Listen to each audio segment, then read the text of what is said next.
Students अब हम continue करने जा रहे हैं इकोनॉमिक्स का जो हमारा मॉडल टेस्ट पेपर चल रहा है, सैम्पल पेपर सीबीएसई का, उसमें हम करेंगे अब क्वेश्चन नंबर 14 एंड 15। ठीक है बच्चों, तो क्वेश्चन नंबर 14 क्या है? क्वेश्चन नंबर 14 है saving curve can be derived from the consumption curve, justify this statement sitting valid steps with the help of a well labelled diagram. तो इसको हमें बताना है डायग्राम के साथ कि क्या सेविंग कर्व बनाई जा सकती है, ड्राइव की जा सकती है कंजम्पशन कर्व से। तो उसके लिए ये रहा हमारा आंसर और हमें डायग्राम भी बनाने को बोला है। Given consumption curve intersecting 45 degree line at B, break even point of income. ठीक है, 40 पहले हमने ये वाई एक्सिस बना लिया, ये वाई नेगेटिव का है, ये वाई पॉजिटिव का है, ये एक्स एक्सिस पे आ गया, ये यहाँ पे हम इनकम लेंगे, यहाँ कंजम्पशन है। और 45 डिग्री पे हमारा क्या आएगा बच्चों? ये इनकम होती है। ठीक है जी, स्टेप्स वो ड्राइव करने के सेविंग कर्व के कैसे आएंगे from consumption curve. Take O A of on the O A हम किस पे लेंगे? सेविंग पे।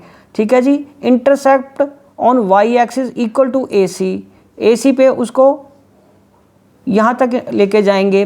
Giving having positive intercept on Y axis as a starting point of saving curve. ठीक है जी, उसके बाद draw a perpendicular from point B से परपेंडिकुलर ड्रॉ करेंगे when Y is equal to C intersecting the X axis at B where S is equal to 0। यहाँ पे ये एस हमारा 0 हो जाएगा। Extending that line till point S to get the saving curve. तो उससे हमें ये हमारी सेविंग कर्व मिल जाएगी। तो बच्चों ये ज़रूरी नहीं है कि आप इसी सेंटेंसेस का इस्तेमाल करो। ठीक है, आप डायग्राम को बना लीजिए, उसके बाद आप सिंपल अपनी जो भी समझ रहे हो कि पहले हमें एक्स एक्सिस पे इनकम लेके जानी है, वाई एक्सिस पे हमें कंजम्पशन दिखानी है, नेगेटिव में हमारी सेविंग आएगी। 45 डिग्री हमारा इनकम का होता है, ये सी फंक्शन आ रहा है और उसको जहाँ पे वो कटेगा वो ब्रेक इवन पॉइंट है। उसके बाद ये बी डैश जहाँ पे इनकम 0 हो जाती है और यहाँ से हमारा सेविंग कर्व स्टार्ट हो जाएगा। ठीक है बच्चों, तो इस तरीके से हमें इसको रिप्रेजेंट करना होता है, कोई मुश्किल बात नहीं है। चलिए अब हम आगे बढ़ते हैं क्वेश्चन नंबर 14 के बी पार्ट की तरफ। तो अगला 14 का ये और है, इन दोनों में से कोई एक करना था ना, तो ऊपर वाला तो ये आ गया हमारा। और नेक्स्ट है for two hypothetical economies A and B the value of marginal propensity to consumed MPC stands at 0.6 and 0.8 respectively, assuming that for both the economies autonomous consumption C bar to be 40 crore and investment expenditure I to be rupees 100 crore. Calculate break even level of income for economy A, equilibrium level of income for economy B. ठीक है जी, तो इसके लिए हमारे पास क्या आएगा? अब हमें क्वेश्चन नंबर 14 के बी को, मतलब हमें जहाँ तो ये करना था या ये करना, मैं आपको दोनों करा रहा हूँ। अब हम बात करेंगे जो हमें गिवन है, ये समझ गए ना। ए और बी दो इकोनॉमीज़ हैं, MPC 0.6 और 0.8 है दोनों का, ए का 0.6 और बी का 0.8। Assuming that both the economies autonomous consumption उनकी 40 है और इन्वेस्टमेंट एक्सपेंडिचर कितना 100, और हमें ब्रेक इवन पॉइंट निकालने को बोला ए का और इक्विलिब्रियम लेवल ऑफ इनकम किसका निकालने को बोला? इकोनॉमी बी का। तो बच्चों उसमें क्या आएगा? ऑटोनमस कंजम्पशन आएगा 40 करोड़, इन्वेस्टमेंट एक्सपेंडिचर आएगा 100 करोड़।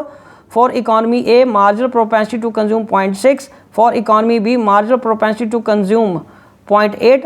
और पहले निकालना है break even point for economy A, Y is equal to C, तो सी फंक्शन लगा देंगे 40 प्लस 0.6 वाई और उसको इक्वेशन लगा के सॉल्व कर लेंगे और वाई कितना आ जाएगा हमारा? 100 करोड़।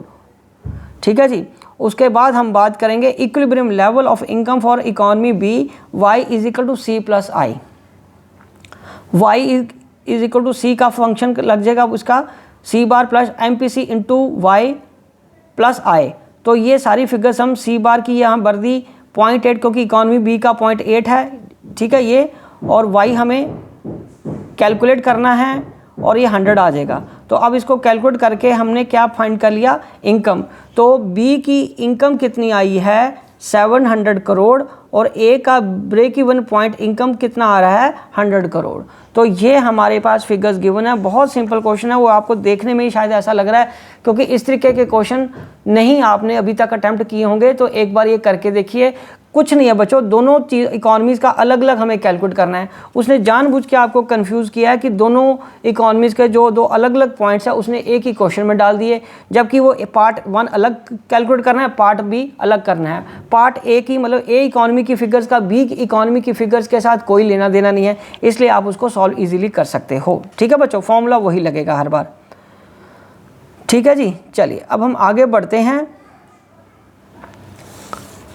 क्वेश्चन नंबर 15 की तरफ। क्वेश्चन नंबर 15 है, read the following text carefully. Union finance minister stated that investments in the infrastructure and productive capacity have a large multiplier impact on growth and employment, and in the view of this capital investment outlay is being proposed to increase steeply in the budget 2023-24 by 100,000 crore. ठीक है जी, union minister ने stated किया है, बताया है कि investment infrastructure में और productive capacity large multiplier impact on growth and employment, and in the view of this capital investment outlay कितना हुआ, propose to be increase steeply, कितना इंक्रीज हुआ बजट 2023-24 में 1000 crore. Based on the this data given, जो text given है, common understanding के साथ explain करिए working process of increase in investment on the national income assuming that the MPS as 20%। तो इसमें तो हमें सिंपली बात है कि मल्टीप्लायर बताना है। तो यहाँ रहा, the working process of the increase in investment on the national income is based on the assumption that one's expenditure is others income। in round 1, investment in infrastructure undertaken by the government of 1,000 crore will generate an additional income by the like amount 1,000 crore. Since marginal propensity to save is 0.2, that is MPC is 0.8, it will lead to increase in the consumption expenditure by 800 crore, 80% of the 1,000, and saving by 200 crore, that is 20% of the 1,000.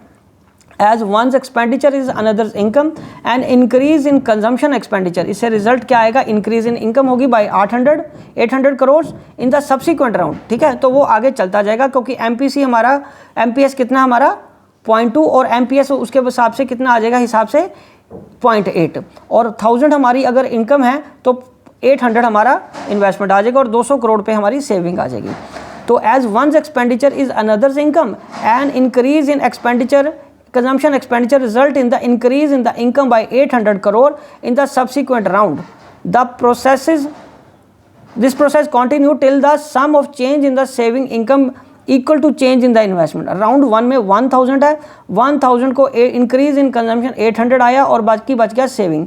ये consumption किसी दूसरे व्यक्ति की income बन जाती है और वो आगे 20% 80% उसने यूज़ कर लिया, फिर 160 उसका सेविंग होगी, फिर उस जो 640 उसने स्पेंड किया है वो किसी और की इनकम बन जाएगी, उसमें वो इतना कंज्यूम करेगा, and this process will continue.